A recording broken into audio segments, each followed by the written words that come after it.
নদীর বুক চিরে ছুটে চলা ট্যাংকার আর নদীবন্দর কেন্দ্রিক মানুষের জীবন সংগ্রামের বাস্তবতা নিয়ে নির্মিত হয়েছে চলচ্চিত্র মাস্তুল। এটি শুধু একটি গল্প নয়, এ যেন নদীর বুকে ভেসে থাকা মানুষের নীরব চিৎকার, টিকে থাকার অদম্য লড়াই আর মানবিক সম্পর্কের গভীর এক অনুকরণ।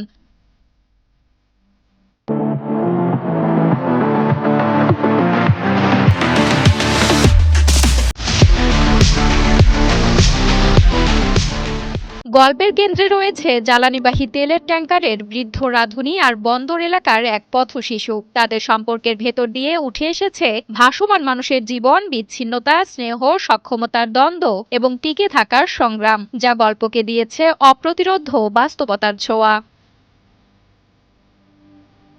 নারায়ণগঞ্জের নদীবন্দরকে জীবন্ত পটভূমি করে নির্মিত এই ছবিতে অভিনয় করেছেন ফজলুর রহমান বাবু, দীপক সুমন ও আমিনুর রহমান সহ অনেকেই। মুক্তির আগেই আন্তর্জাতিক অঙ্গনে দারুণ সাড়া ফেলেছে মাস্তুল। মস্কো আন্তর্জাতিক চলচ্চিত্র উৎসবে অর্জন করেছে স্পেশাল মেনশন এবং চ্যাবুকচারি আন্তর্জাতিক চলচ্চিত্র উৎসবে জিতেছে বেস্ট আর্টিস্ট কন্ট্রিবিউশন পুরস্কার।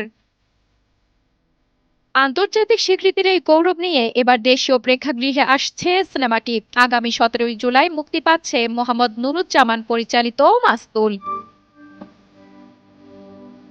সঞ্জনা সাথী, কালের কণ্ঠ।